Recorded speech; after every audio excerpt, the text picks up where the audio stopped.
Vamos sentar aqui, a gente vai começar agora o nosso encontro, nosso bate-papo sobre como enfrentar o ódio e a misoginia na internet, nesse espaço que a gente ocupa tanto. Antes de mais nada, eu quero me apresentar. Eu sou Dríade Aguiar, eu sou uma das fundadoras da Mídia Ninja. Sou coordenadora de vários projetos que estão por aí andando também, a gente pode conversar sobre. E eu vou começar a montar aqui a nossa mesa, assim que elas pararem de ser assediadas. Só esperar o momento ali do assédio. Eu vou começar a montar a nossa mesa para a gente meter marcha aqui no nosso debate de hoje, até porque ele é muito importante, muito caro para a gente. Convido para sentar à mesa Agatha Power. Mulher trans, negra, gorda, ativista pelos direitos humanos, comunicadora digital e colunista da Mídia Ninja. Olha o timing do abraço. Exatamente, e Brasil 247, consultora de diversidade e inclusão, foi coordenadora de comunicação do mandato de Beni Brioli, que merece outra salva de palmas. Chamo na sequência... Olha, a mana de microfone no palco, microfonada pro vídeo dela. Você acha que eu me aguento nesse negócio? Foda.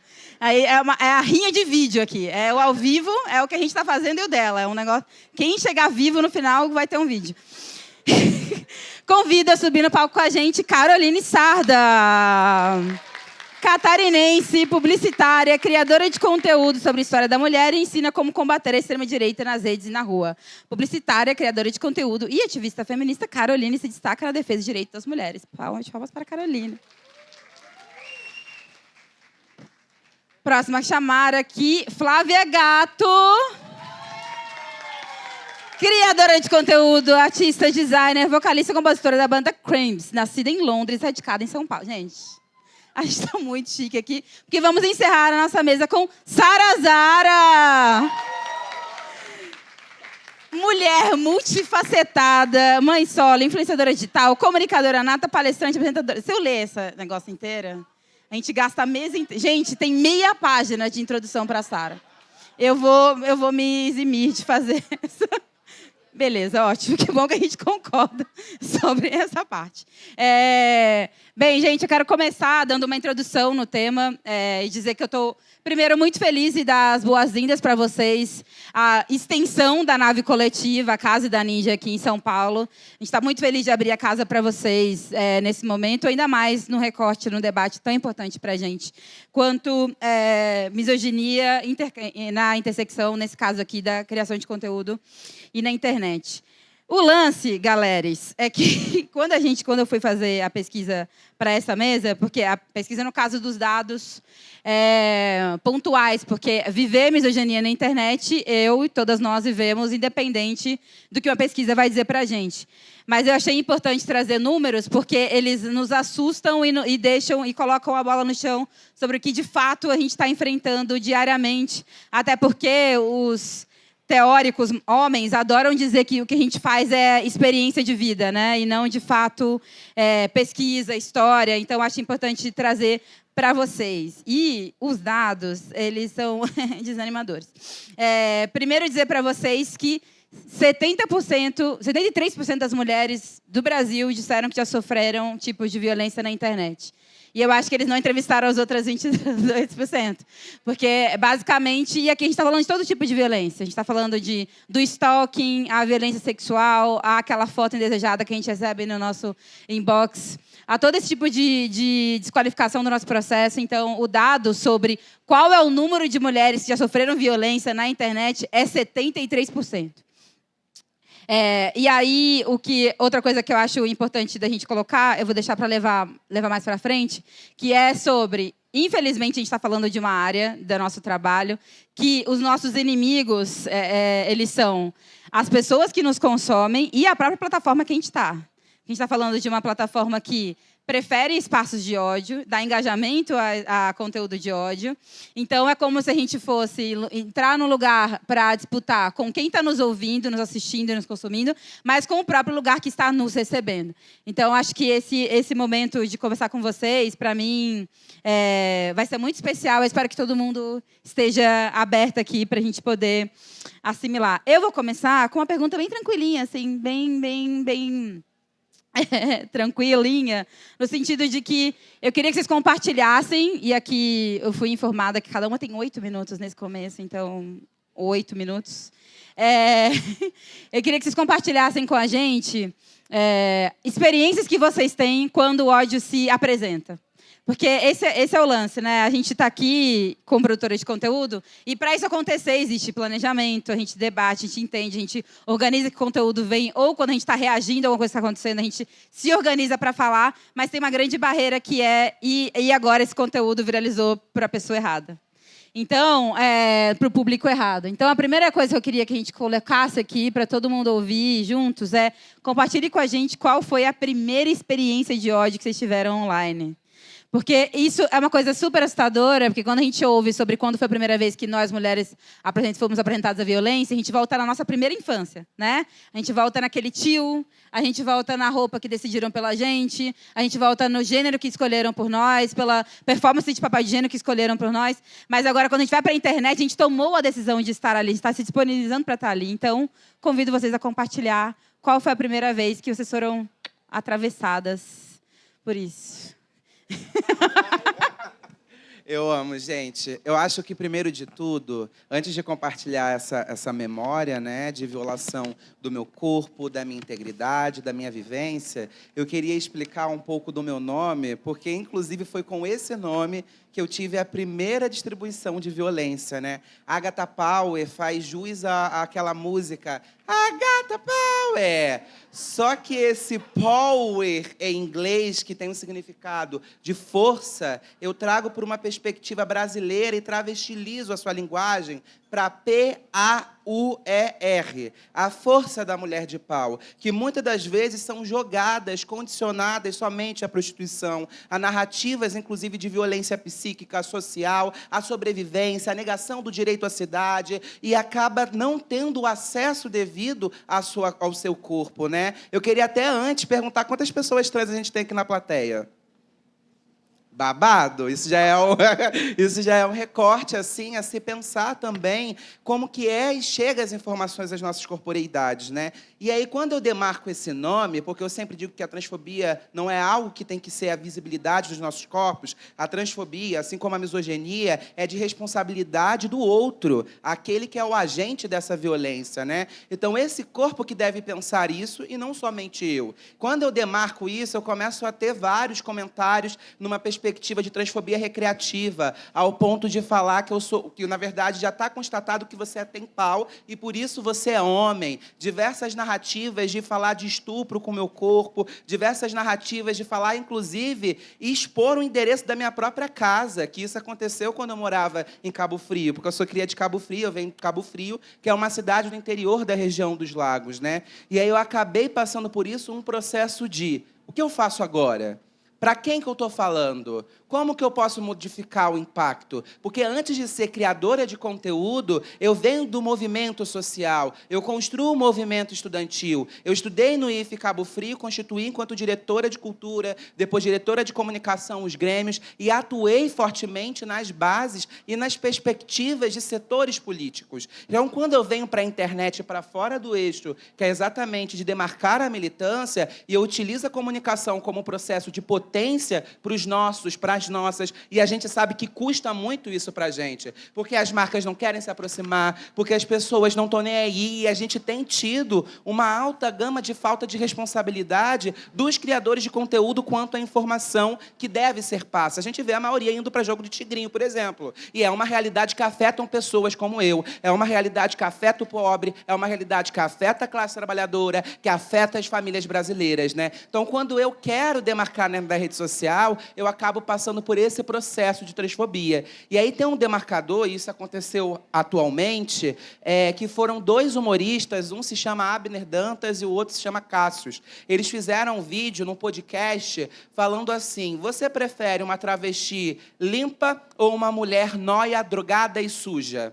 E aí, dois humoristas respondeu, eu prefiro a droga. O outro demarcou, na realidade, eu prefiro a mulher. E o outro, inclusive, demarcou o lugar de que teria que comprar um caminhão para se mudar da cidade por ficar por essa corporeidade. Eu fiz um react desse vídeo apontando exatamente os caminhos equivocados que foram ilustrados a partir de uma perspectiva de política de redução de danos, a partir da reprodução da transfobia. E quando eu fiz esse vídeo, e eles sabem que com a nossa retórica, o argumento, e também como a gente consegue tocar as pessoas para mudar a estrutura, eles automaticamente começaram a trazer e distribuir transfobia, racismo, misoginia, um crime concatenado. Falaram que eu era uma fusão de Gominho com Bob Marley, por entender que sou uma mulher negra, por entender que eu estava de trança e por entender que Gominho é um homossexual negro, né? E isso foi um caso. Após esse ato, existiam outras narrativas, por exemplo, onde olharam para o meu corpo e falaram assim, na verdade, você não é mulher porque você não é Amélia, para ser mulher basta não ter pênis.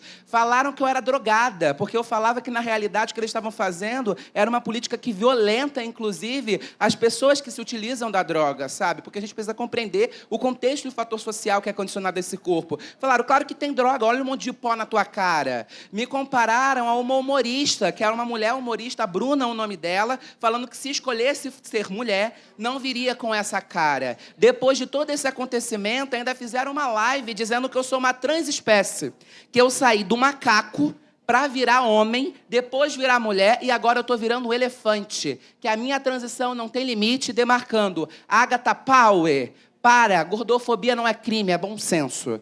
E aí, quando ele teve todas essas posturas, imagina, o que eu vou fazer? Isso implicou na minha própria caracterização da minha imagem. Quem eu sou, como eu estou, qual é a minha imagem, o que está acontecendo, qual é a violação de direito humano que está no meu corpo, o que eu vou fazer a partir de agora, porque começaram a chegar seguidores me ameaçando de morte, de estupro, de diversas narrativas que me violentavam e tiravam a minha saúde mental, que é um debate posto também, porque a gente enfrenta. E, para finalizar, existiu esse repasse de informação, eu falei, não, preciso respirar. Foi onde eu encontrei um escritório de advocacia em Salvador, acionei as mídias alternativas, a mídia ninja, acionei diversos outros aparatos, influenciadores, para estarem juntos e responder isso de forma coletiva. E muito além, eu aproveitei desse momento para demarcar para todas as mulheres cis, trans, mulheres gordas com deficiências nas suas intersecções, como elas devem agir quando acontece um crime cibernético. Como que a gente conscientiza essa população. E eu comecei a demarcar os vídeos tanto na Decrade, quanto o passo a passo, porque a gente precisa também utilizar isso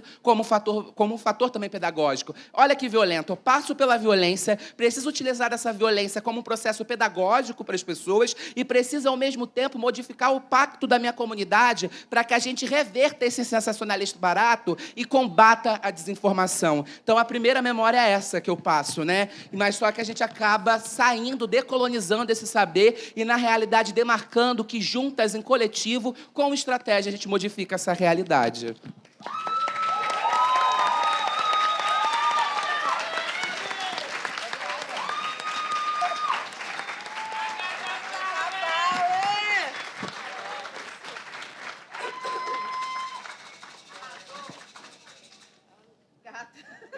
Como falar depois disso, né, gente?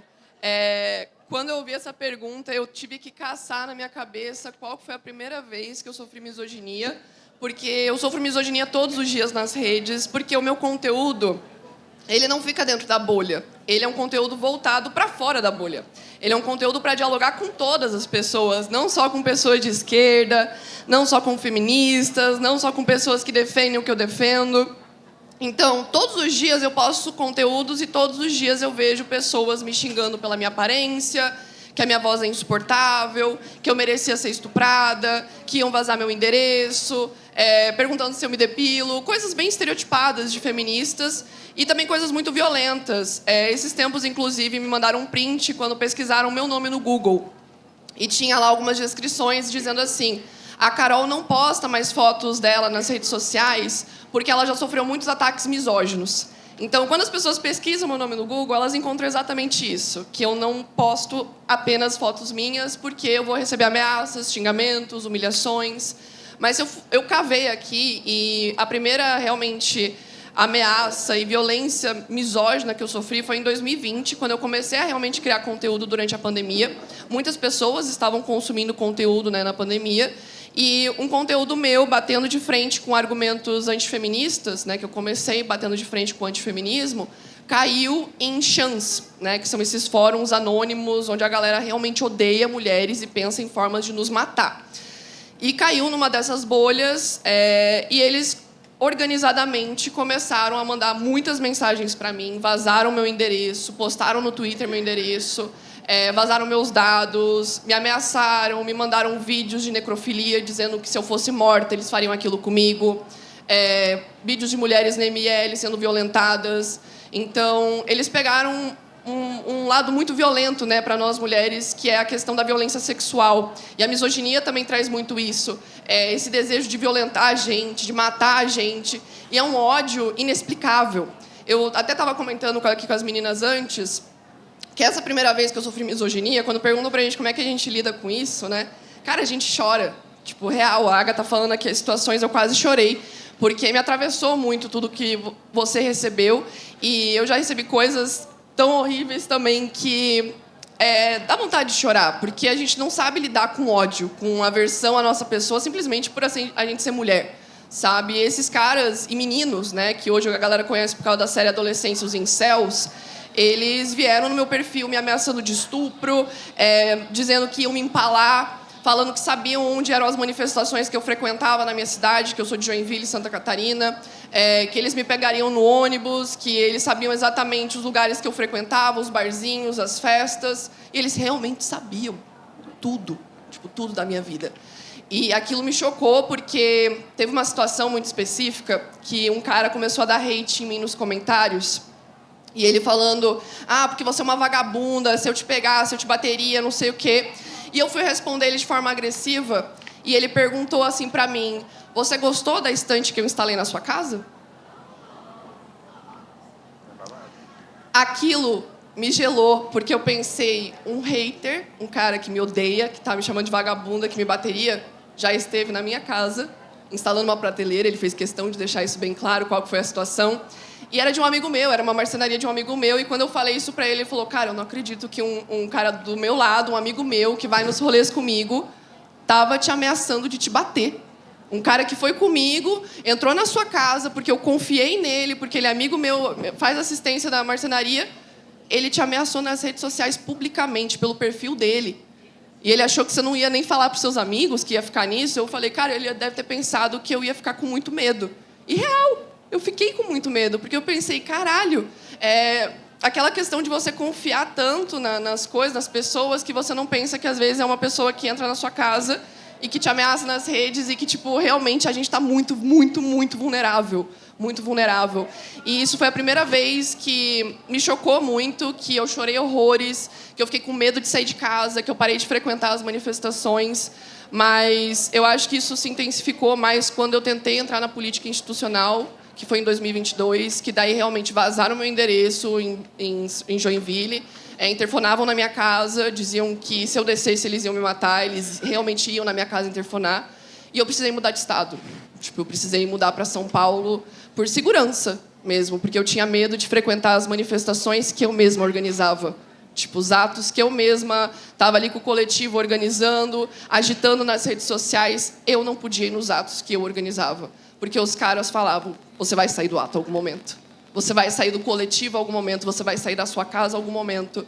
Então, a misoginia, ela te imobiliza, né? Tipo, ela faz ter pânico, desespero, fobia de ir nos lugares e de você estar em algum lugar e pensar, será que essa pessoa seria capaz de fazer alguma coisa comigo? Será que eu estou segura em casa? Sabe? Tipo, é um sentimento muito ruim. E para mim foi essa vivência, sabe? Em 2020, quando eu comecei a criar conteúdo já furando bolhas, eu chegava nessas bolhas misóginas e eles me atacavam e atacam até hoje.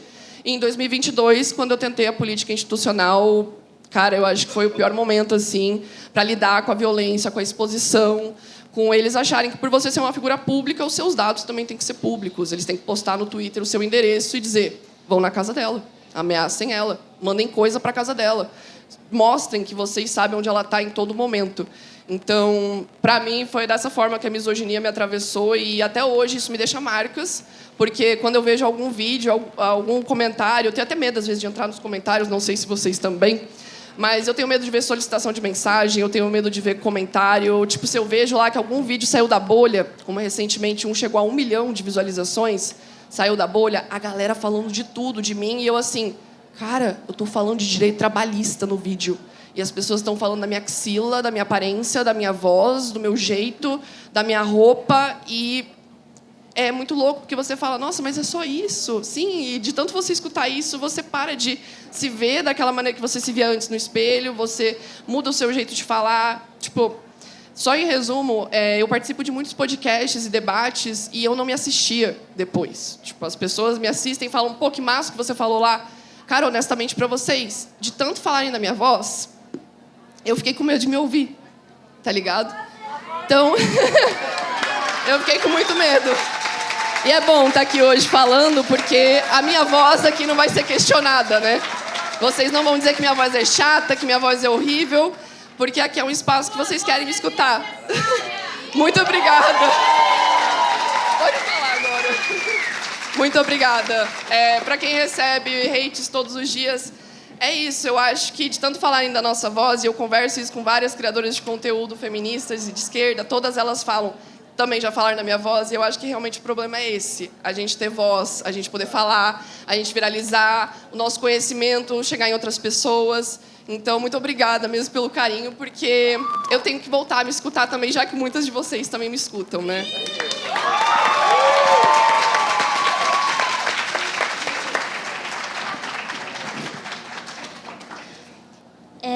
Oi, gente, tudo bom? Falar sobre o primeiro momento que eu sofri misoginia é meio difícil, assim, eu acho que para todas nós, porque é um negócio meio que diário e a gente para de, sei lá, marcar quando acontece. E eu trabalhava no meio dos games, que é um meio que ainda é muito ignorante, e eu tento ser grata e tudo, mas, de fato, é um ambiente muito de homem, entre aspas.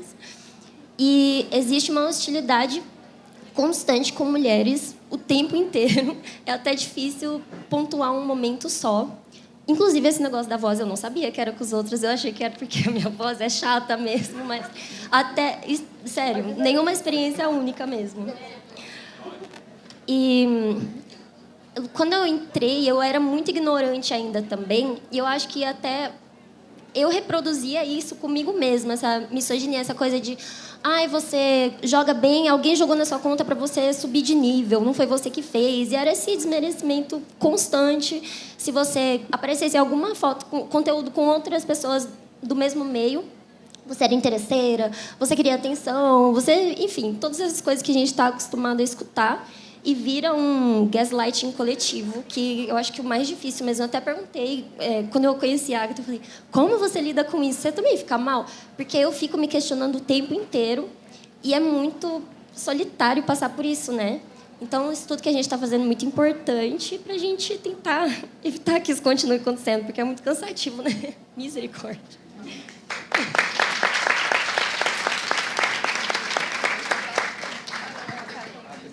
Ai, gente, olha, acho que eu não posso ver um cancelamento, eu quero pegar, porque, cara... talvez o que eu vou dizer agora não seja uma fala que traga aplausos, mas eu acho que pode trazer reflexão. Então, assim, eu não vou nem me apegar à primeira vez que eu reconheço hoje como adulta que eu passei por esse processo de passar pelo ódio de um homem, porque isso foi quando eu era criança, e aí o mundo mudou muito de lá para cá. Então, eu não vou considerar essa parte. Vamos dizer que 2025 mudou, que a gente está atualizando as coisas, né? Eu vou pegar um caso bem recente, assim, de ontem, pode ser de ontem, uma questão de ontem. E aí, eu sei que vocês não vão gostar, tá? Mas é uma coisa que me fez refletir sozinha em casa mesmo, então, para mim, serviu muito. Acredito que rodas de conversa como essa são muito importantes para a gente poder se ouvir, se entender melhor, né? E trazer outros assuntos para debate. Só que o que eu tenho percebido é que a gente faz muitas rodas assim e, na prática, a gente não faz nada para poder fazer valer o que a gente gasta tempo, porque acaba que gasta tempo quando você não coloca em prática, que você troca, né? E aí, o que eu fico entendendo? Conversa sobre feminismo, sobre racismo, sobre tudo que a gente precisa para poder evoluir, às vezes para da onde a gente fica só na conversa. Vamos dar um exemplo aqui, que vocês vão odiar, tá? Mas é muito importante. Jojo Todinho. Podem me cancelar, gente. Sério, eu juro pra vocês. Esses dias, eu precisei fazer um conteúdo sobre a questão do SUS, porque a Jojo falou os negócios que todo mundo sabe que ela falou, do jeito que ela falou, e uma senhora de 79 anos que me acompanha, porque eu tenho um público de terceira idade muito grande, que eu nem sabia que eu tenho, falou assim, Sara, você não vai falar do negócio da Jojo? Aí eu falei, eu não sei, não estava nem sabendo o que estava acontecendo. Ela falou, não, porque aqui em casa já teve discussão, porque o povo estava brigando, falando sobre ela, e ela não mentiu, porque eu estou na fila de cirurgia, tem 3 anos esperando um negócio no joelho e não saiu. Aí o que eu entendi? Eu não tenho que levar em consideração o comunicador, tem que ser a comunicação. E o que essa pessoa conversa. Então eu tive que tirar a figura da Jojo do assunto e trazer qual é o problema que as pessoas receberam com a fala dela. Só que aí, quando eu fiz esse conteúdo, focando na informação da putaria do caralho do SUS que virou esse cacete todo, porque é uma realidade, né? A gente sabe que o SUS é o melhor serviço público de saúde do mundo, ele tem que ser ampliado, mas dentro da minha realidade, gente, eu sei que ele funciona de acordo com o CEP. Se o CEP não for de elite, a entrega é diferente. Hoje eu moro na Vila Duze, que é uma das melhores vilazinhas de São Bernardo para se viver. O posto de saúde lá dá café. Eu nunca vi posto dar café caro desse jeito. Porque quem é atendido nessa região do SUS é o que o SUS atua. É o pessoal do condomínio que mora atrás de mim, que é pai de jogador, que é o diretor da Scania, que é a elite. Então, logicamente, a entrega do SUS lá tem uma qualidade. Mas, quando eu atravesso a ponte, tem a Vila São Pedro, que é uma vila, que é um quebradão, que eu já morei também, que tem uma UPA, que também atende, né, e é mantida pelo SUS, que não tem atendimento, não tem médico. Às vezes o enfermeiro está lá, ele não está trabalhando porque é grosso. Porque todo mundo fica assim, enfermagem por amor, mas chega lá está grosso. Ninguém repara qual a condição que o enfermeiro trabalha. Às vezes ele faz serviço de três funcionários, né? Às vezes o médico que está lá, ele tem que pegar dobrado, porque não tem demanda que aguente um serviço sucateado que o pessoal rouba só dessa região. Então eu tirei a figura da Jojo do problema e trouxe uma informação nova para ela entender que realmente a Jojo trouxe uma verdade, que independente do jeito que ela escolheu trazer a verdade, ainda assim cabe um debate sobre isso. E aí as pessoas começaram a romantizar, porque foi feito um romance muito grande para explicar sobre o SUS, que é muito necessário, porque as pessoas não colocaram ninguém na caixa. Por quê? Porque a Jojo é uma mulher negra e gorda que escolheu ser de direita. Mas ela escolheu ser, não significa que ela é. Eu, quando eu faço algum comentário, algum conteúdo, eu trabalho na base do ser, não do querer. Quando eu vejo que uma pessoa quer ser uma coisa, é uma coisa. Agora, eu entender que ela quer ser uma coisa que eu sei que ela não é, eu não vou gastar argumento com uma coisa que ela pensa que ela é, eu sei que ela não é. Aí eu levei nome de bolsonarista, direitista, de... Como é que chama aquele negócio que mata o SUS, que não sei o quê? E aí eu comecei a ver a diferença dos argumentos que os homens estavam aproveitando para isso. Porque quando a gente deixa uma mulher sozinha, mesmo quando essa mulher escolhe não achar que não está do lado que a gente entrega ela de bandeja. E não é sobre uma pessoa, não é sobre uma Jojo, poderia ser eu, poderia ser você, como acontece todo o tempo. E aí eu comecei a reparar, a misoginia ela abre porta para vir com o racismo, com a gordofobia, porque eu comecei a ver gente que tem lá MST, né? Direitos dos trabalhadores, professores, todo mundo se declarando de esquerda, que está do lado do povo, indo no perfil falar que ela era macaca cabeçuda. Então, quer dizer, que tipo de apoio é esse que a gente tem, sabe? E foi nessa que eu entendi. Nós, principalmente nós, né, que estamos do lado certo da coisa, né? Vamos dizer assim, que a gente está em casa. Quem está do lado certo da coisa é que tem que ter inteligência de sequestrar a narrativa que qualquer pessoa que tenha a fala da Jojo traz para poder negativar uma luta que foi muito custosa de chegar e entregar o que a pessoa que ela está comunicando precisa ouvir, que é de corrigir. Aí eu fico muito triste quando eu vejo grupos de mulheres, criadores de conteúdo, que têm uma boa referência, que têm uma voz gigante, se reunir na rede social e endossar mais ainda esse ódio por uma pessoa que não estou falando da Jojo em si. Poderia ser qualquer outra. E o que a gente faz aqui? Aí a gente faz aqui, pega aqui e enfia no... né? E esquece, porque não é porque eu tenho ódio dela, porque a gente está muito sanguíneo, né?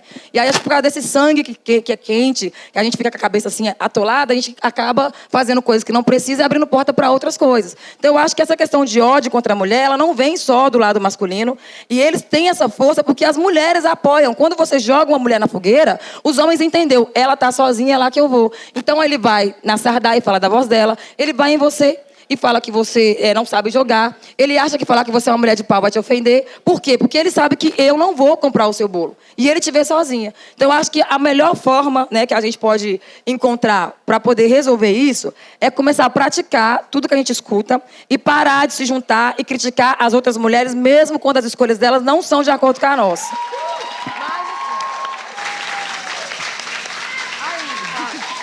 Jogou. E não é sobre a Jojo todinho, pelo amor de Deus. Eu tô... Vocês viram o calibre, né, gente? Aqui, a diversidade que a gente tem. E eu tava tentando, enquanto elas falavam, me lembrar do meu exemplo de misoginia dentro desse espaço.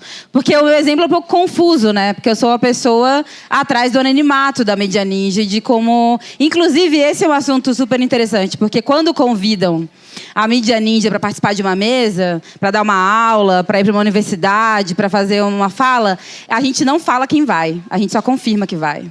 E quando chega quando eu, negra, gorda, pansexual, fora de São Paulo, sou nascida em Cuiabá, Mato Grosso, quando chega eu e eu sou a fundadora da mídia ninja, os 5 segundos de decepção da cara do homem que convidou a gente para a mesa, ele é batata, ele acontece sempre. Então, eu estava tentando puxar aqui. E o que eu me lembrei foi de uma vez, em 2022, ou seja, pós-eleição do inelegível, a gente abriu a Casa Fora do Eixo, a Casa Ninja Bahia, que é um dos nossos lugares favoritos no mundo. E aí, na Casa Ninja Bahia, eu postei uma foto de maiô. E aí, o que aconteceu? Eles não, além dos ataques ao meu corpo e a quem eu sou, etc., que já está, enfim, na minha história desde ser uma adolescente gorda, o que eles questionaram era por que a esquerda está se propondo a postar foto de biquíni e não resolveu a crise que o país está enfrentando. Porque está na minha conta resolver o país. Entendeu? Eu sozinha resolverei o país. Então, logo, não tenho direito de ter férias. Não tenho direito... Ainda nem férias, porque não era férias. Eu não tenho direito de ter uma outra apresentação que não a que os homens esperam que quem lide com política tem. Então, estava lembrando sobre isso. E a minha foto de biquíni viralizou nos grupos, menina. Foi uma coisa louca. Nunca... Foi uma ótima... Não vou nem terminar a piada. Vou fazer uma pergunta mais técnica agora. Quando a gente fala sobre os lugares que a gente está, as redes sociais, e cada uma performa melhor ou diferente nessas redes sociais, eu queria perguntar como é que é a volta desse conteúdo. Porque a gente está em plataformas que, como eu falei no começo, incentivam o ódio, né? Porque a plataforma ela é burro o suficiente para achar que quanto mais comentário naquele conteúdo, melhor aquele conteúdo está performando. E qual é o tipo de conteúdo que mais tem comentário? O conteúdo que está sendo odiado, né? Então, ele vai lá e vai ter uma renca de comentário. Aquele conteúdo vai ser melhor ranqueado, vai ser entregue para mais gente. Então, é a dicotomia entre fazer um conteúdo, receber hate por ele e ele performar melhor que todo o resto das coisas que você trabalhou horas para fazer, enfim. Então, eu queria que vocês falassem um pouco sobre isso. Se vocês já sentiram que vocês tomaram shadowban, ou que vocês, pessoas, enfim, que o conteúdo de vocês não foi entregue, ou enfim, que depois de produzir conteúdo e colocar, se vocês sentiram algum tipo de censura silenciosa dentro desse espaço, pela própria plataforma, como é que é o lado de produzir, a vocês que enxergam a métrica de vocês todo dia, que vêm, comparam um conteúdo com outro, como é que é o lado técnico da questão mesmo? É babado, assim. A começar que o algoritmo, né? Quando a gente vai falar de corpos de mulheres, aí você intersecciona para trans, travesti, negra, periférica, favelada. Muitas das vezes esses algoritmos, eles não são... Porque o algoritmo é isso, né? Quais são as relações possíveis que esse conteúdo vai gerar? As pessoas precisam se relacionar com aquilo que você conduz, com aquilo que você posta, com aquilo que você utiliza de estratégia de marketing. E muitas das vezes, quais são os recursos e as narrativas que as pessoas estão acostumadas a se relacionar com as nossas corporeidades, com as nossas identidades. Muitas das vezes há uma narrativa extremamente precária, marginalizatória, numa perspectiva moralista ainda sobre prostituição. E isso é uma importância de se destacar. Então, muitas das vezes, existem vários processos. No início, por exemplo, quando eu pensei em começar nas redes sociais, a Isa Potter, que está aqui, que é uma mulher trans maravilhosa, que na época ela estava na Europa, e quando eu pensei em começar, eu tinha 19, 18 anos nas redes sociais, atualmente eu tenho 22 anos. Então, esse é um parêntese a ser colocado, que as nossas infâncias e adolescências são roubadas por conta desse sistema, e durante muito tempo eu senti isso, assim como todas as outras pessoas semelhantes sentem também. E aí, dentro das redes sociais, existiram vários conteúdos que não foram entregues, que foram colocados como inapropriados, que muitas das vezes é colocado como discurso de ódio. Mas discurso de ódio a quem? Para quem serve esse discurso de ódio? Quem pode, inclusive, autentificar, criar essa narrativa? Queria dar um exemplo, nem meu concreto, como foi dito na apresentação, fui coordenadora da comunicação da BN, né? E dentro da coordenação, na época que a gente estava, antes das eleições, enfrentando diversos ataques misóginos, transfóbicos, existia um momento de vereadores atacarem a BN dentro da própria Câmara Municipal pela questão da utilização do banheiro feminino por identidades trans e travestis. Nesse momento, quando houve ações como essas, existiu um start dentro do mandato. O que a gente vai fazer como isso de forma pedagógica, para além de disputar isso dentro do plenário, para além de demarcar que nós vamos entrar, como a gente utiliza a base, o setor, mobiliza a nossa comunidade. E aí a gente foi e demarcou e fez um conteúdo extremamente demarcado de pessoas trans e travestis, mulheres trans e travestis se unificando, criando não só uma perspectiva de manifestação dentro do próprio shopping, mas ambas ocupando o próprio banheiro feminino, a partir da coletividade, a partir da ancestralidade, a partir da demarcação. E aí tem um porém, é exatamente a utilização desse próprio sensacionalismo. Se o sensacionalismo e o ódio é o que vence, como a gente utiliza disso para, inclusive, combater o próprio ódio e a desinformação. Quando houve esse processo da gente entrar no banheiro e polarizar com a pauta, ela vem em contrapartida e demarca. Aqui existe uma parlamentar eleita. E sabe o que acontece? Quando vocês vão contra isso, a minha voz e a minha comunidade, vocês vão contra todos os projetos que eu trabalho aqui dentro dessa casa, o meu trabalho legislativo. E aí ela começa a citar todas as leis, todas as fiscalizações, todos os trabalhos que esta parlamentar, que foi elegida pelo povo de Niterói, para poder representar. Então, como a gente utiliza essa quebra para poder dialogar com quem mais precisa, porque a Zara estava falando uma coisa que eu achei muito importante e que é uma crítica que eu vou jogar para o vento aqui, né, para vocês, na realidade, que é sobre Bolsonaro, por exemplo, dentro das redes sociais. Atualmente, ele teve aquela fala de inglês, né, pop screen, né, e esse erro, né, linguístico e etc. da própria inglês, só que isso também é uma estratégia, sabe? Porque quando ele aciona esse debate, ele faz o que ele fez antes, em 2018.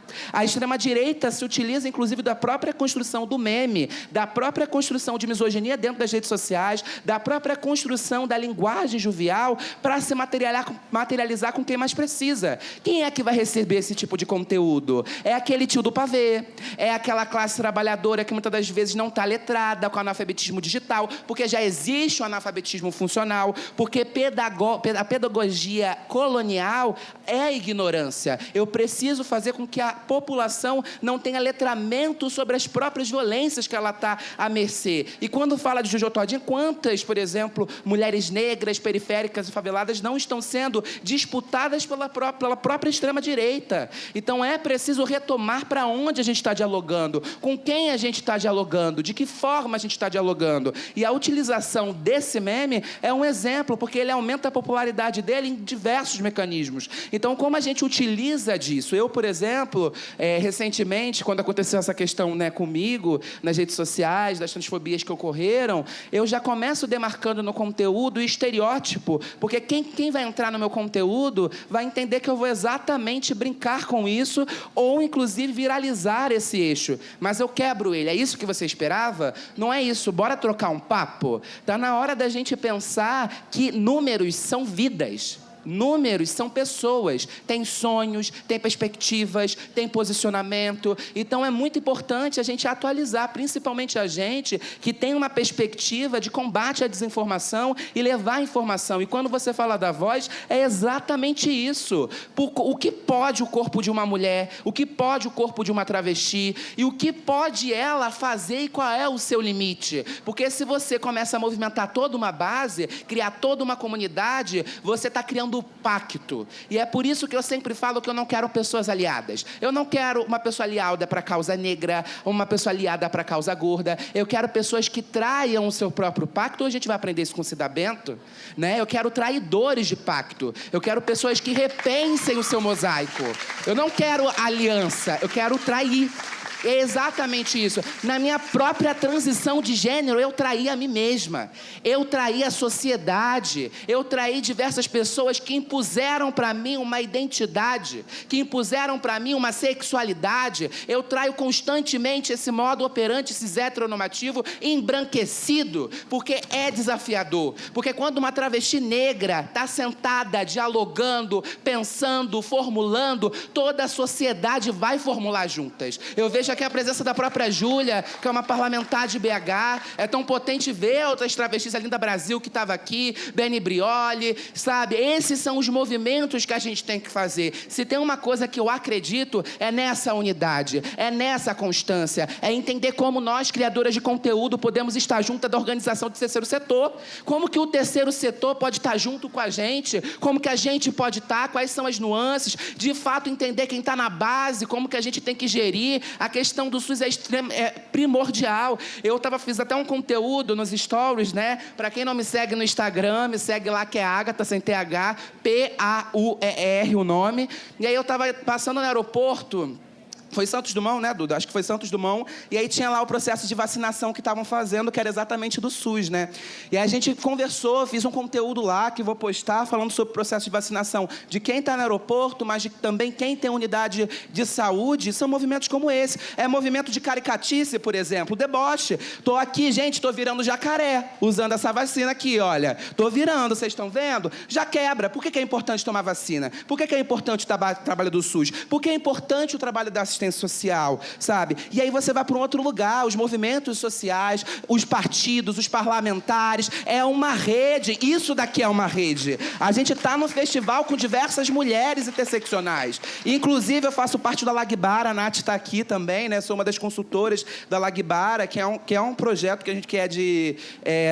a Lagbara é um laboratório de pesquisas negras, né? Que dá consultorias, etc., das perspectivas parlamentares, etc. E é uma coisa que eu friso muito, principalmente dentro da perspectiva de marketing de comunicação. Não existe uma comunicação sem um direcional de rede, porque o próprio Mídia Ninja fala isso, né, Dríade? Sobre o ecossistema, né, sobre a perspectiva até mesmo de compreensão dos pilares. Então é isso que a gente precisa fazer. E é esse movimento aqui de colocar a gente para dialogar, o que a gente passa, o que a gente não passa. É nesse lugar de colocar as criadoras de conteúdo para dialogar com vocês. Nós somos juntas responsáveis.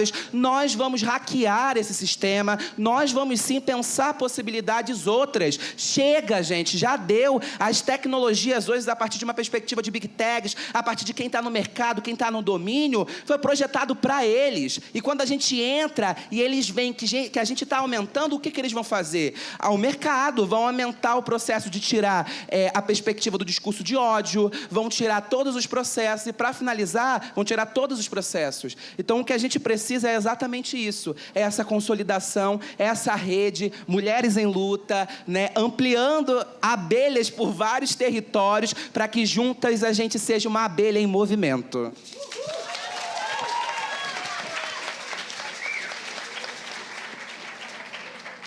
Amiga, sempre muito difícil falar depois de você, né? Babado, caramba. Maravilhosa.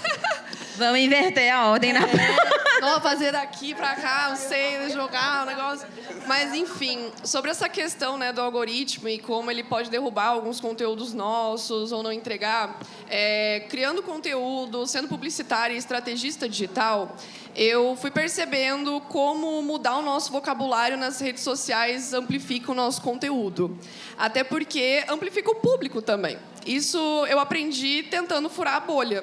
Porque nos meus primeiros conteúdos, quem vai assistir os meus primeiros vídeos, eles não têm tanto alcance porque eu usava termos que eu tinha que inserir um monte de caractere no meio. Violência sexual, violência de gênero, estupro, violência doméstica.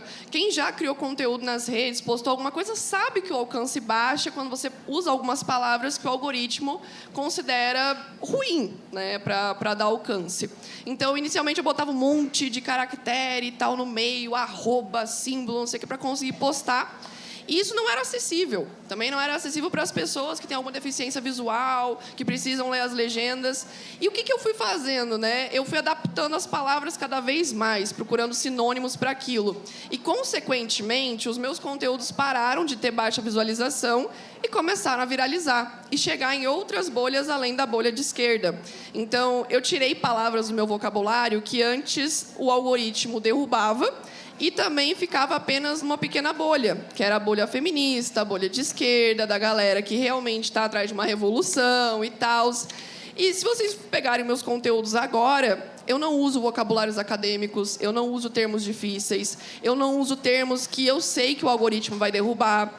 Eu peguei basicamente aquela lista que o Trump fez de palavras proibidas. Muito bom. E eu aprendi que aquelas palavras eu não devo usar na meta. Eu aprendi isso, que se o Trump fez uma lista inteira, e nós sabemos que as Big Techs são aliadas ao Donald Trump, obviamente que essas palavras já são proibidas nas redes sociais. Então, já fica a dica para quem quer criar conteúdo, para quem quer postar alguma coisa e ter grande alcance, veja as palavras proibidas pelo Donald Trump e vejam como o conteúdo de vocês derruba na internet quando vocês usam ela, porque Mark Zuckerberg está aliado ao Donald Trump e de todas as redes sociais, né? Quem assistiu lá, quando ele assumiu, estavam todos das Big Techs lá. Então, fica aquele questionamento, como que a gente vai fazer nosso conteúdo viralizar, chegar em outras pessoas, se os donos das plataformas são masculinistas, são misóginos, são homens que falam que precisa ter mais testosterona, sabe? Como é que o nosso conteúdo vai chegar? E daí entra também a questão, o meu conteúdo não chega, mas o do cara Red Pill chega, do cara incel chega. Ele fala que ele odeia mulher, que tem que matar a mulher. O vídeo dele não cai. Se eu faço um vídeo reagindo isso, o meu cai. E isso é muito louco, porque é como realmente as plataformas funcionam e como a gente tem que se adaptar. E, tipo, como eles têm um grande alcance. A galera deve conhecer que tem um vereador bem famoso aqui de São Paulo, que ele é extremamente transfóbico. E ele utiliza as redes sociais para isso, para, tipo, cometer crimes de ódio, falar de minorias. E os conteúdos dele batem milhões de visualizações. E não é derrubado, não cai por discurso de ódio, por discriminação. Se você denuncia, não vai contra as diretrizes da plataforma. Mas sabe por quê? Porque o nosso conteúdo vai contra as diretrizes da plataforma. Quem que faz as diretrizes? Quem que monta o algoritmo? Quem que faz a plataforma ser o que ela é? Geralmente não são mulheres. Nós, infelizmente, mesmo a gente tendo criado o algoritmo, né, a Ada Lovelace, a gente não domina o algoritmo porque ele é dominado por homens. Todos os donos de Big Tech são homens. Todos eles estão criando as plataformas para eles terem voz, para eles terem espaço, para eles viralizarem. Tanto que, se vocês forem pegar políticos, tanto de direita quanto de esquerda, quais que têm o maior número de seguidores, quais que têm a maior visibilidade, quantas mulheres parlamentares de esquerda que vocês conhecem que têm grande amplitude nas redes, que conseguem viralizar, que os seus conteúdos chegam para várias pessoas. Geralmente cai em shadowban, é removido por conteúdo de nudez, e você nem tá, tipo, com nada, assim, é conteúdo de nudez porque você está falando de alguma coisa relacionada a algum tema que a plataforma não conseguiu inserir em alguma diretriz e botou lá, nudez. E daí, tipo, não tem nada a ver. Então, é muito sobre também entender que a plataforma ela vai derrubar a gente porque a gente está realmente utilizando termos, pautas e debates que a plataforma não quer que seja debatido. Tanto que, recentemente, na própria Meta, né, tanto no Facebook, Instagram, você tem a opção de não receber conteúdos políticos. E se vocês nunca viram isso, vocês também podem entrar lá e ativar os conteúdos políticos, caso eles estejam automaticamente desativados. Então, isso dificulta também o debate, né? Tipo, bloquear a política bloqueia que debate, que tema, que assuntos, que pessoas, sabe? Porque eu não vejo... A galera fala muito da censura que a extrema-direita sofre. Honestamente, eu não vejo isso, porque eles falam: estou sendo censurado em podcast, estou sendo censurado na televisão, estou sendo censurado vendendo livro, estou sendo censurado pela 3ª vez dando entrevista na CNN. Então, tipo, e a gente? Quais os espaços que a gente tem? Honestamente, o nosso conteúdo, sim, é censurado, o nosso conteúdo, sim, não tem alcance. E o que eu fiz para mudar isso, para trazer também alguma proposta de solução nesse meio, foi mudar também o meu vocabulário. Se vocês olharem agora os meus vídeos, meus vocabulários são bem simples, bem didáticos. Se eu uso alguma palavra, tipo imperialismo, que eu percebi que quando você fala imperialismo também cai conteúdo, colonialismo, outros termos, xenofobia, transfobia, eu sempre tento adaptar isso para explicar, tipo, ódio a pessoas trans, ódio a pessoas negras, alguma coisa que não use esses termos para o meu vídeo chegar nessas pessoas. E dito e feito, isso tem acontecido nos últimos vídeos que eu fiz, eu testei novos formatos, quem me acompanha deve ter percebido que agora os meus vídeos estão viralizando, mas antes, vocês pegam os meus vídeos anteriores, eu uso esses termos, eu explico essas coisas e mesmo assim meus conteúdos não chegavam para as pessoas. Então, é sobre esse entendimento, né, que as Big Techs não são feitas para a gente. Nós não estamos ali no meio criando os algoritmos também. Os algoritmos são misóginos. Tem pessoas que lucram com a misoginia nas redes, enquanto os nossos conteúdos são derrubados. Mas se eu for deixar um resuminho aqui... realmente, deem uma olhada na lista do Donald Trump e se vocês forem criar conteúdo sobre isso... Amiga, tenho.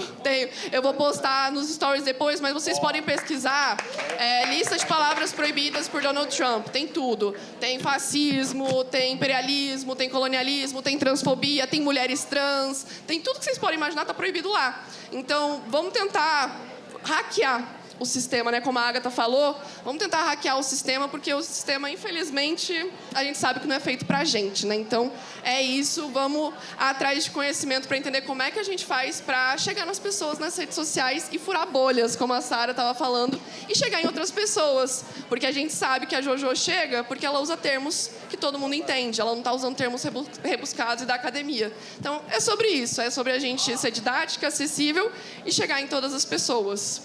Deixa eu te falar.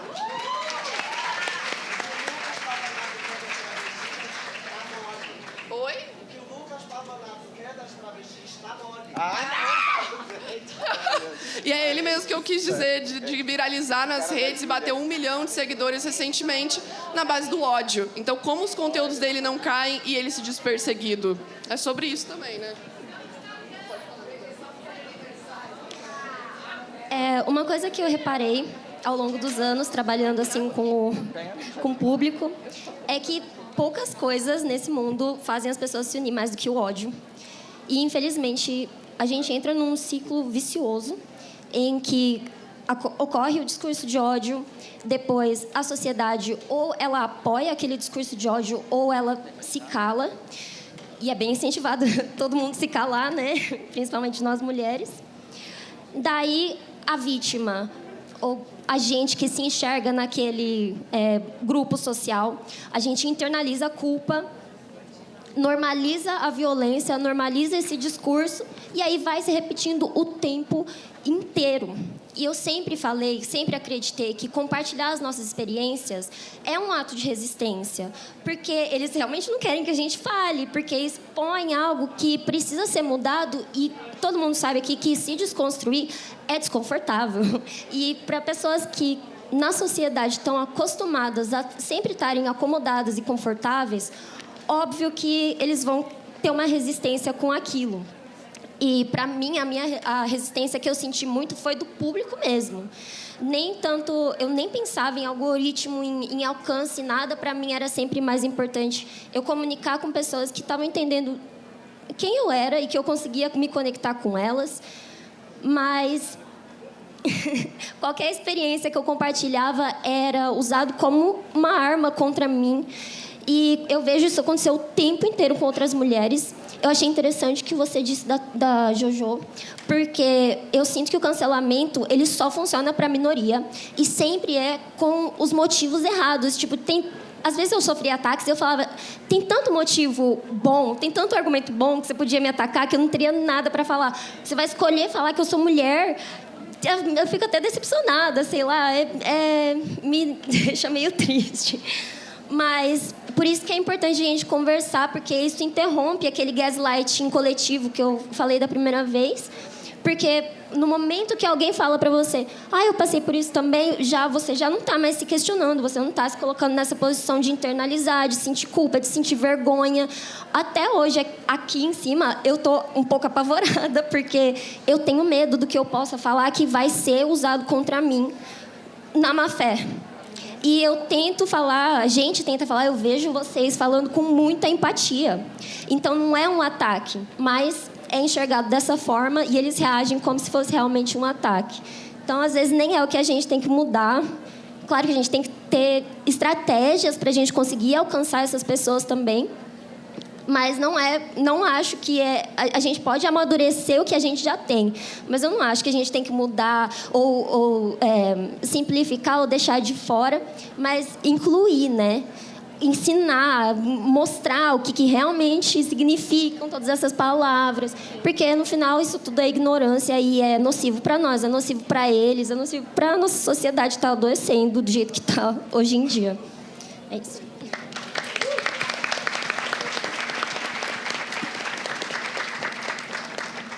Então, acho que uma das formas de driblar, né, o algoritmo é primeiro entender qual o público que você quer alcançar e começar a se direcionar para ele. Essa questão que Carol Sardak, que são de Sardá e pronto, né? É incrível, é uma coisa de mineiro. Sobre sinônimos que a gente procura, né? Poder significar falar uma coisa no mesmo significado com outra palavra. Eu tive que aprender isso pela questão de que... Vamos colocar aqui minha vivência, por exemplo. Eu não era da internet, eu só era uma transista normal, assim. Meu conteúdo nem era conteúdo. Eu entendi que o cartão de visita da pessoa profissional hoje, né, é o Instagram, então eu comecei a fazer o meu Instagram como uma porta de entrada para o meu trabalho. E aí eu fui entendendo como lidar com isso. Acabou que eu fui virando essa questão de comunicadora e tal, e fui vendo o povo que estava chegando. E aí, quando eu comecei a falar sobre essas questões assim, que tem esse negócio que incomoda o povo, eu acho que por eu ser mineiro, acho que mineiro já é estrategista de natureza, é o tal do come quieto. É natural nosso, sabe? A gente vai comendo pelas beiradas, né? Mas o que me levou a fazer o conteúdo do jeito que eu faço hoje, e eu levo muita pancada, inclusive da galera que é intelectual, tanto da direita quanto da esquerda, ontem mesmo eu ouvi uma moça falando, você não tem espaço intelectual para falar sobre o SUS, então você não deve falar. Aí eu falei, vai tomar no seu cu. Isso aí. Porque como eu não tenho um intelecto muito ativo, eu posso falar palavrão, entendeu? Eu não sou inteligente o tanto. Mas, assim, o que me fez entender o lugar que eu ocupo e falar com quem eu falo foi o seguinte.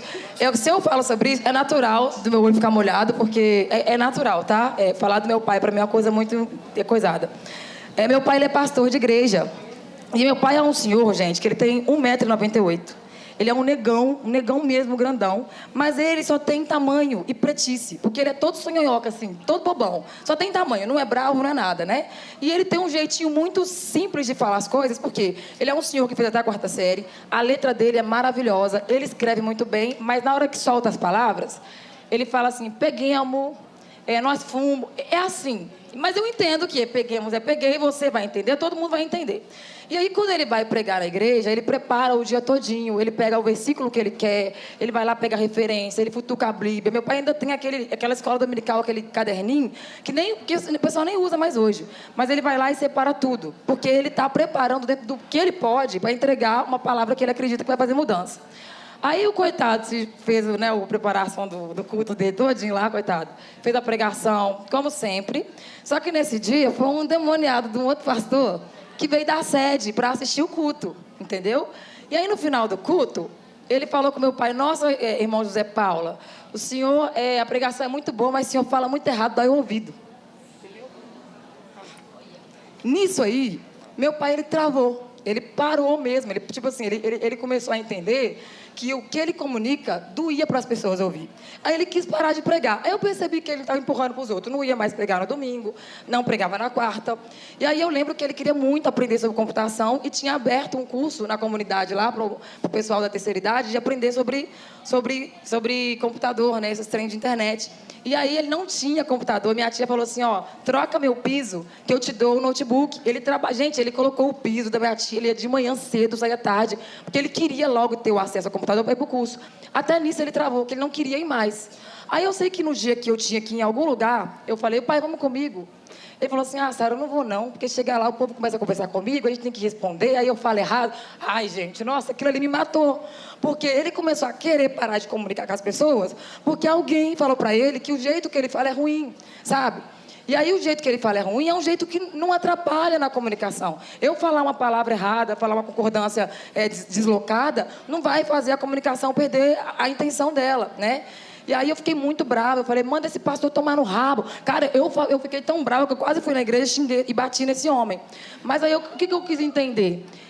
A partir do momento que meu pai foi podado pelo pouco intelecto que ele tem dentro do formato que é padrão, ele deixou de fazer muitas coisas importantes para outras pessoas, entendeu? E ele quase deixou de fazer o curso de informática porque ele achou que as pessoas não iam entender quando ele perguntasse e ele ficou constrangido de começar a conversar com as pessoas. E aí eu comecei a pensar em como que a gente se preocupa hoje em falar com a terceira idade. Por quê? Parece que é um pessoal que já veio, já ensinou tudo que tem que ensinar, que ninguém pergunta para eles mais nada. E também eles não querem, ninguém dá espaço para eles perguntarem. Porque quando eles vão falar, dá de cara com aquela linguagem que você disse aí, né, do difícil, que a pessoa não sabe nem o que é dicionário para ir atrás. E aí a minha mãe é uma senhora indígena, né? E eu sei que ela tem assim, aquele racismo enraizado, aquela dificuldade de lidar com as coisas. E ela tinha medo de falar gente preta. Ela, aquela mulher que passou ali, ela é muito coisada, né? Ela não falava preta de jeito nenhum, mas quando ela falava com as vizinhas, todo mundo entendia que era coisado. A pele dela é coisada. E aí eu entendi como que as pessoas antigas sabem falar sobre pretitude quando é de cor. Elas não falam pretas e nem negras, porque naquela época ali não era tão normal falar igual a gente fala hoje.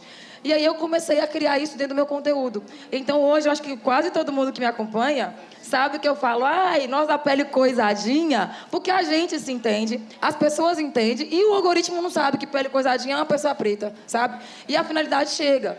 E às vezes, para quem estuda, gente, pelo amor de Deus, você abaixar um pouquinho, sabe? Inclinar só um pouco, falar um plural com singular, um nós vai, um nós foi, para quem está conversando com você, ajustar a sua conversa ao modo da conversa do ouvinte, não vai fazer você mais burro, não vai fazer você um idiota, e deixa a pessoa entender o que você quer dizer. Aí a minha estratégia é essa, sabe? Primeiro é focar em qual público você quer atingir, e aí dentro disso você criar uma linguagem que vai criar interesse desse povo querer saber coisas que eles não querem, mas que precisam saber. Aí, por enquanto, tá dando certo, né? Por enquanto.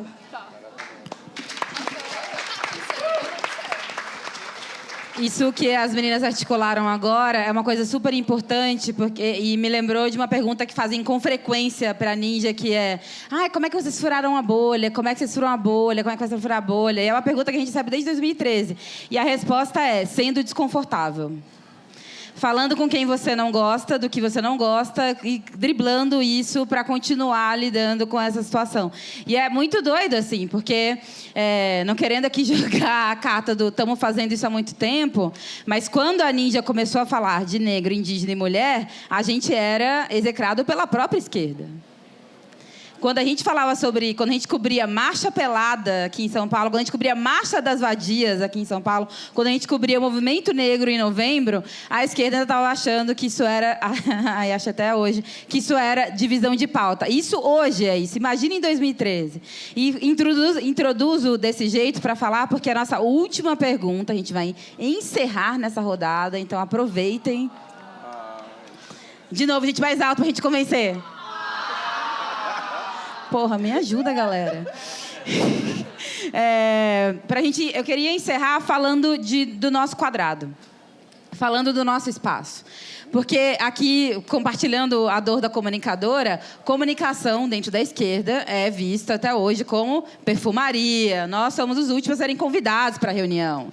Quando vocês todos desenvolvem Vocês todos desenvolvem políticas grandiosas e demoram a perguntar pra gente como é que a Dona Maria vai entender, se sua irmã entende, como é que comunica. Geralmente, comunicação é a última pessoa convidada para uma reunião quando vocês querem que a gente venda o que vocês fizeram. Geralmente é assim. E vai dar errado pra sempre, tá, gente? Só vocês entenderam até agora, vai continuar dando. E aí eu tenho que ouvir, dentro do nosso espaço, que a esquerda não sabe se comunicar. Que a gente perdeu para a direita na comunicação. E aí eu pergunto, por que será? Né? Da onde que vem? O que aconteceu? Onde é que está? E aí, na hora que vocês vão dividir orçamento interno, comunicação é que tem menos. E eu estou falando disso sabendo que mulheres recebem menos ainda dinheiro para comunicação.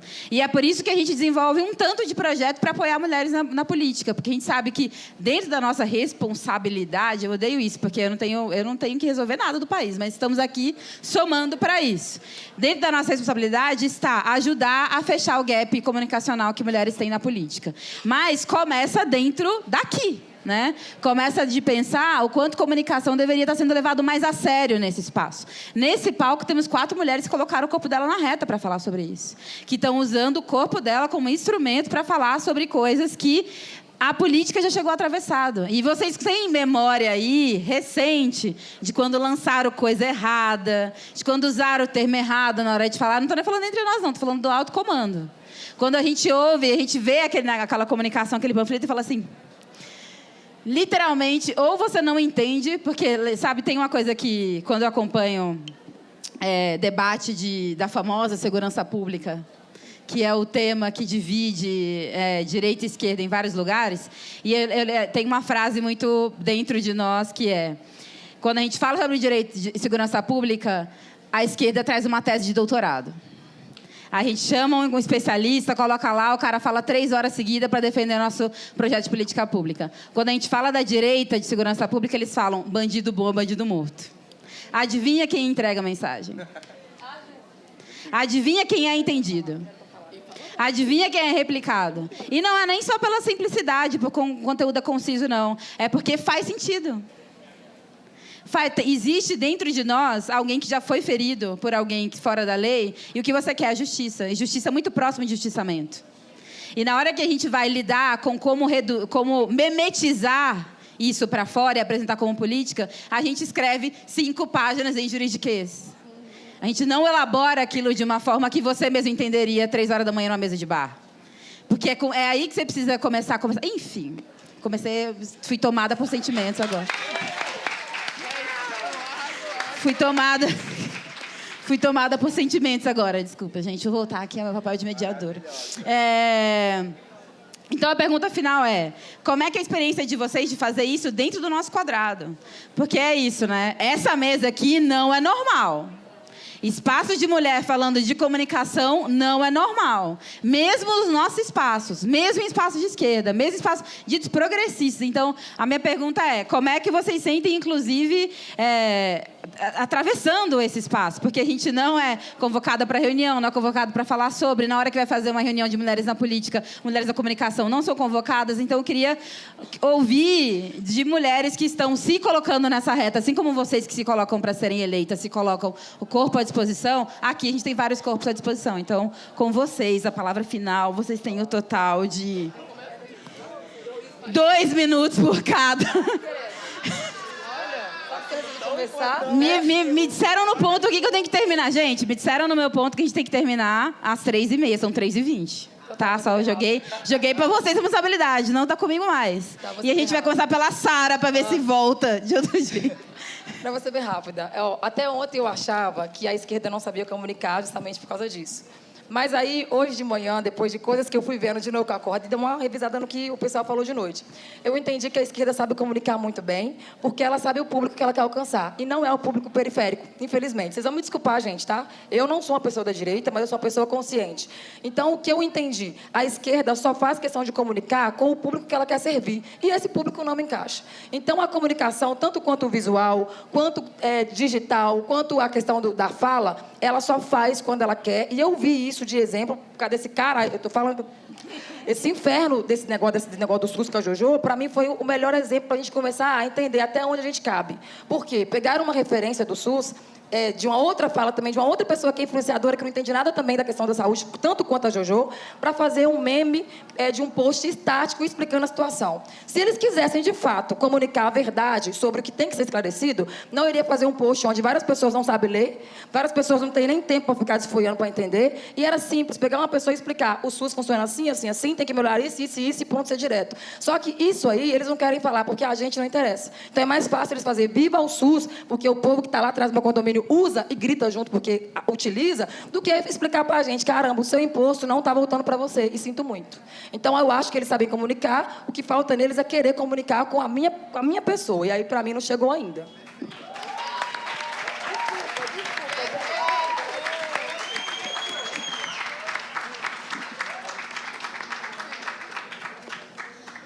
Gente, para mim essa experiência está sendo a primeira, assim, de verdade. E eu estou muito feliz, eu estou sorrindo de orelha a orelha, porque realmente eu acho que falta isso. Eu acho que a gente passou por uns anos de muita militância, que depois foi seguido por pessoas fazendo uma militância rasa, sem estudo, falando abertamente sobre.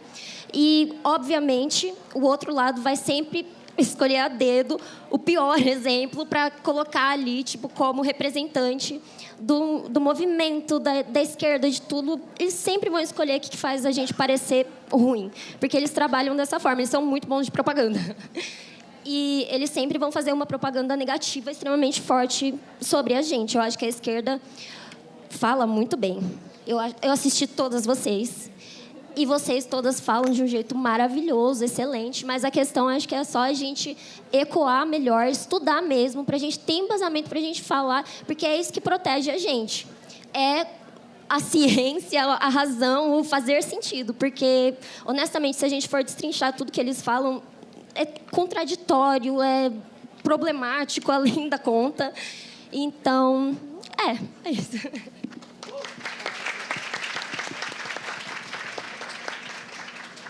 Eu achei muito importante a fala da Sara, porque é exatamente isso que eu penso. Sobre a questão do público-alvo também, que você falou, ainda muito na esquerda se quer falar apenas com a esquerda e falar apenas com as pessoas da academia. Não é todo mundo de esquerda, é para academia. Então, quando você fala, por exemplo, eu digo nos meus vídeos, quando eu não uso termos rebuscados, a galera me chama de rasa. Fala, não, você é muito rasa. Nossa, tinha que se aprofundar um pouco mais. Mas está todo mundo no nível de consciência que você da academia está? Não, não está. Tem gente que ainda está aprendendo o que é MST. Só conhece a abreviação, mas não sabe o que é. Tem gente que não sabe como é que funciona o SUS. Tem gente que não sabe sobre carteira de trabalho. Esses dias eu falei que crianças estavam se xingando de CLT. E daí, tipo, os pais falaram, realmente, mas eu nunca falei o que era CLT para os meus filhos em casa. Então, acaba que a gente não foca no público amplo. Nós focamos num público que nós queremos agradar. Pessoas que vão falar, nossa, que profundo, foi até a raiz do problema, usou termos difíceis, falou imperialismo, falou burguesia. Troca burguesia por poderosos. Troca proletariado por trabalhador. Troca termos que a maioria das pessoas não chegou a conhecer e não está no mesmo nível de consciência que você, de estudo, de teoria, de tese, de formação de coletivo e partido. E seja mais didático. Fale como se você estivesse explicando para um amigo, uma pessoa totalmente leiga. Eu até brinco que os meus vídeos, às vezes, eu tento fazer como se uma pessoa de 10 anos fosse entender, uma criança de 10 anos, sabe? Que, tipo, nunca ouviu nenhum termo dessa vida. Então, tentar ser didático, entender que, às vezes, a gente não vai ter o mesmo alcance que a extrema-direita, porque as redes não são pra gente. E a importância dessa unidade, do compartilhamento, né, dos nossos conteúdos. Porque enquanto o Nicolas Ferreira está ao lado das Big Techs para ter um vídeo de 200 milhões de visualizações falando do Pix, a gente tem a gente para compartilhar o vídeo da Erika Hilton para bater 50 milhões de visualizações.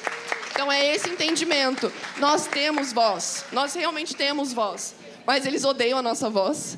E nós precisamos compartilhar, amplificar. Então, é sobre isso. Não é sobre dar voz. É sobre amplificar a voz que nós já temos entre nós, mulheres. Então, é isso, pessoal. Se quiserem conhecer um pouco mais de como combater a extrema-direita nas redes, me acompanhem nas redes sociais. É @Caroline Sardá. Assistam os debates, os podcasts, que é lá que eu mostro como é que se comunica.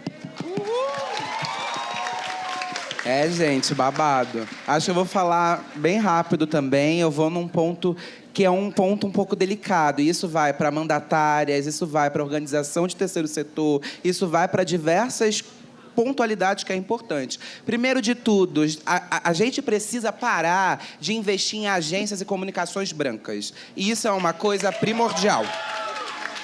Porque, gente, o que eu vejo de mandato, o que eu vejo de diversos espaços, investindo em comunicadores, em agências de comunicação branca, sobretudo elitizada, e que não tem nem recorte de gênero, e que às vezes faz marketing até para a direita, não está escrita no gibi.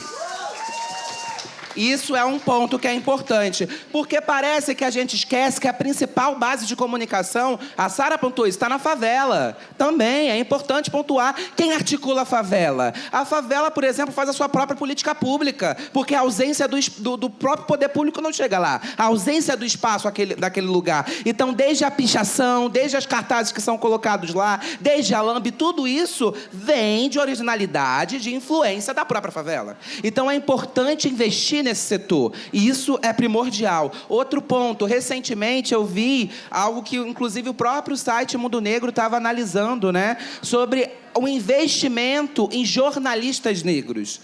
E isso não é uma pauta muito bem pensada e direcionada, porque são os jornalistas negros que vão, inclusive, construir essas estratégias para modificar essa realidade. E aí, para além disso, eu vou tocar em um outro ponto também que é primordial. Muitas das vezes se espera estratégias e perspectivas que advêm da própria comunicação, sem se pensar, como a Dríade falou isso agora há pouco, né? Que a comunicação ela é a ponta de lança de tudo. A comunicação está com a organização do setor, a organização está na mobilização, a organização está nas manifestações, a organização está aí dentro da mandatária com a chefia de gabinete, está com os articuladores políticos. Sem a comunicação não existe pilar. É muito importante entender isso, porque a nossa guerra é digital, é materializada. Isso é colocado. E aí, uma outra coisa que eu acho importante para as pessoas que criticam a comunicação de esquerda, eu quero apresentar essas pessoas a conhecer a comunicação de esquerda real, a comunicação que muda a realidade do Brasil, a comunicação que muda a realidade e pensa sobre isso. É assim que a gente vai mudar e modificar esse cenário. Então, queria falar muito rápido isso, está sendo uma mesa muito importante, muito bom trocar com vocês, muito bom dialogar com as pessoas que estavam aqui, ver tantas pessoas aqui também muito potentes, porque é nesse espaço, é nessa troca que a gente vai poder pensar possibilidades.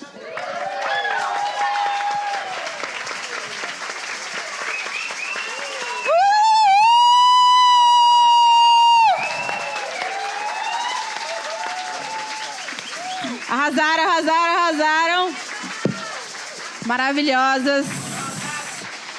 Quero aproveitar, vou encerrar aqui a nossa mesa dando um toque. Invistam no seu núcleo de comunicação, formem as coordenadoras de comunicação de vocês. Nós, da Medianite, estamos à disposição completa para pensar isso. Mas é sério, não existe evolução se não tem mulher na comunicação. Então, vou fechar de comunicadoras para outra e chamar a minha jornalista, uma das minhas jornalistas favoritas ao palco, Manuela Dávila. QD. Ah, não. Me fizeram chamar a Manuela. A Manuela vai subir agora. Não tem essa, não. Fizeram eu gastar.